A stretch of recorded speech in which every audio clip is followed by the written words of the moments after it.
Assalamualaikum warahmatullahi wabarakatuh. Alhamdulillahirabbil alamin.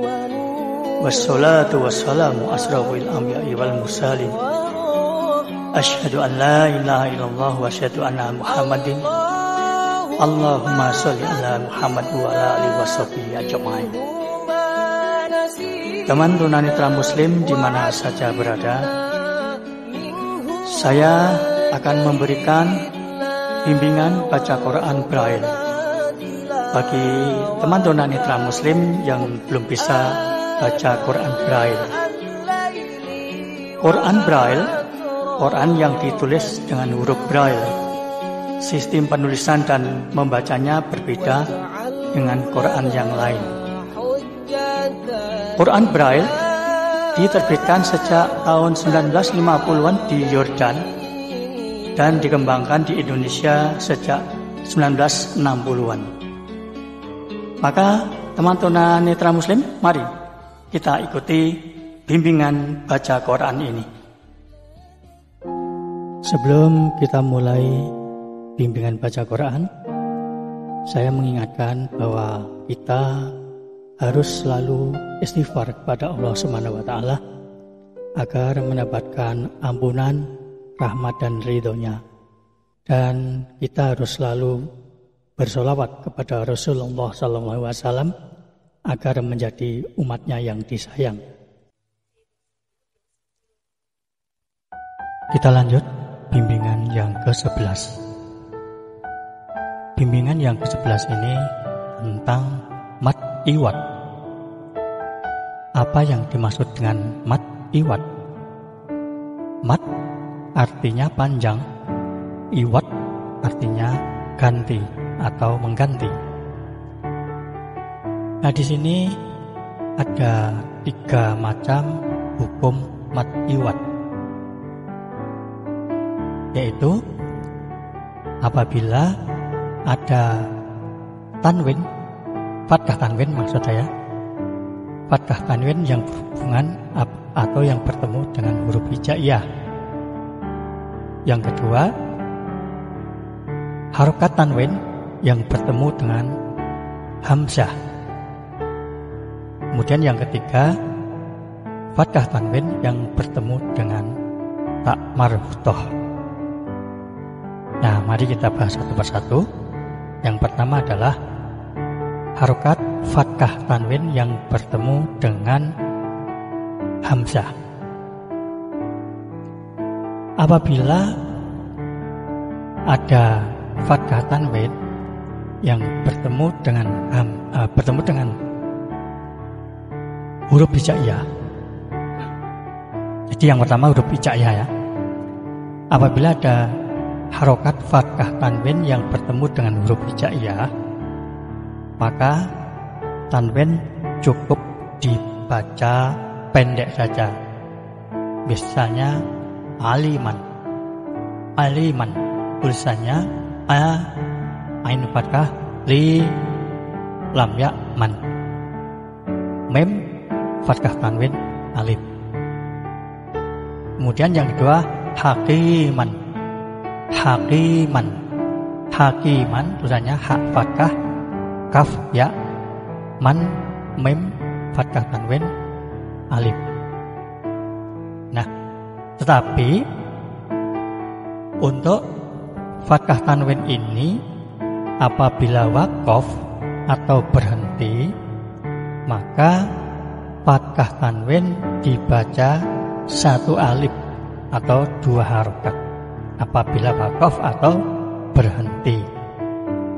Tetapi kalau disambung dengan huruf setelahnya, maka fathah tanwin tetap dibaca pendek atau 1 harokat saja.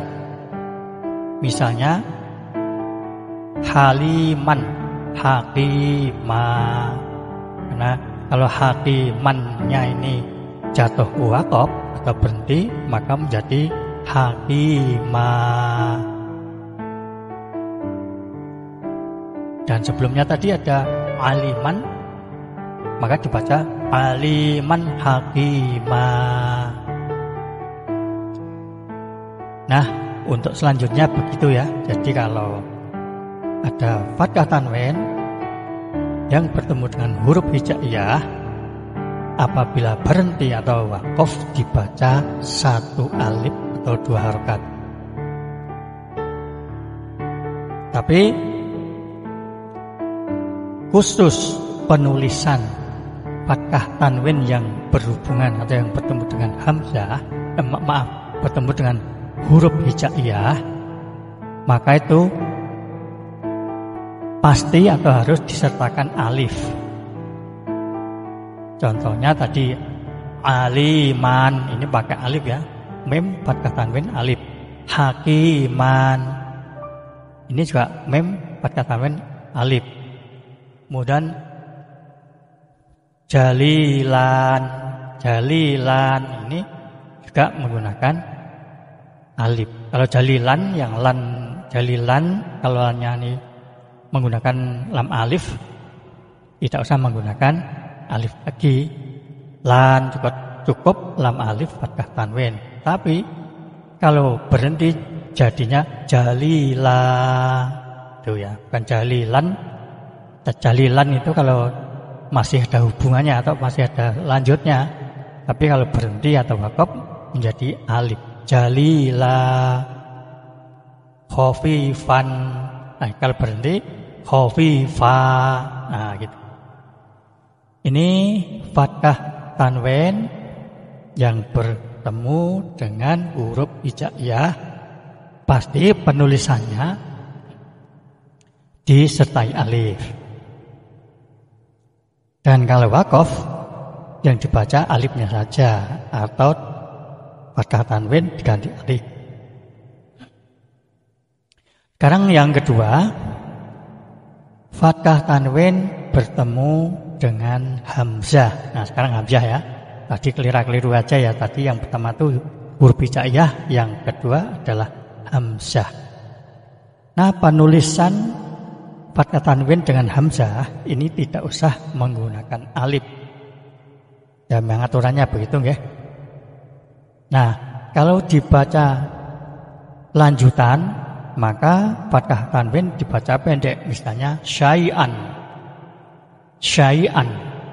Nah, ini kalau di depannya masih ada huruf lanjutnya. Tapi kalau berhenti atau waqaf menjadi syai'a, begitu. Syai'a.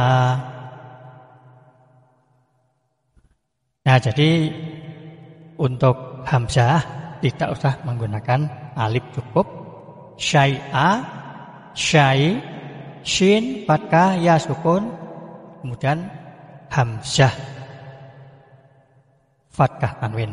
Itu saja, oke. Jangan lupa kalau berhenti tetap dibaca 1 alif atau 2 harokat. Syai'an menjadi syai'a.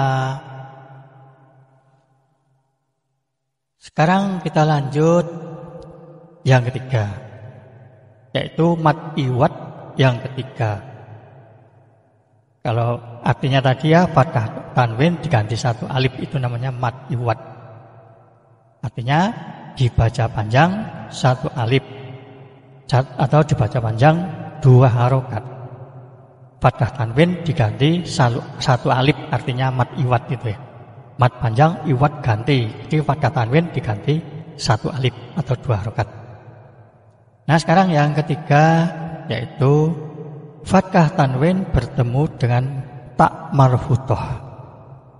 Tak marbuthah itu yang titiknya 16 ya. Nah, kalau tak marbuthah bertemu dengan fathah tanwin atau balik, fathah tanwin bertemu dengan tak marbuthah itu kalau dibaca berlanjut tetap dibaca pendek. Misalnya barokatan. Tetapi kalau dibaca berhenti atau waqaf, itu fathah tanwinnya menjadi hilang. Ucapannya menjadi seperti hak. ni'mati. Barokatan menjadi barokah. Barokatan menjadi barokah. Kemudian ni'matan. Ni'matan kalau berhenti menjadi ni'mah. Nah, inilah mad iwad yang ketiga, yaitu fathah tanwin yang bertemu dengan tak marbutoh. Nah, di sini ada keterangan. Kalau kemarin ada mad badal, itu mad panjang badal juga mengganti atau juga ganti. Ini mad iwad, ini juga mad panjang iwad ganti atau mengganti. Sama, ganti dan menggantinya. Hanya yang ganti dan menggantinya adalah beda. Kalau mad badal kemarin, kasroh hamzah sukun menjadi diganti ya. Kemudian fathah hamzah sukun diganti menjadi hamzah madah atau hamzah alif dikasih alif. Kemudian kalau dhammah hamzah sukun diganti dengan wawu.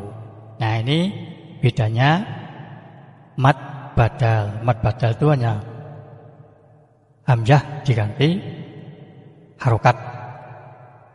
Kalau mad iwad itu fathah tanwin diganti alif. Hanya bedanya itu ya, pada podo-podo gantinya ya. Asal artinya sama-sama ganti atau menggantinya. Hanya bedanya hamzah diganti harokat.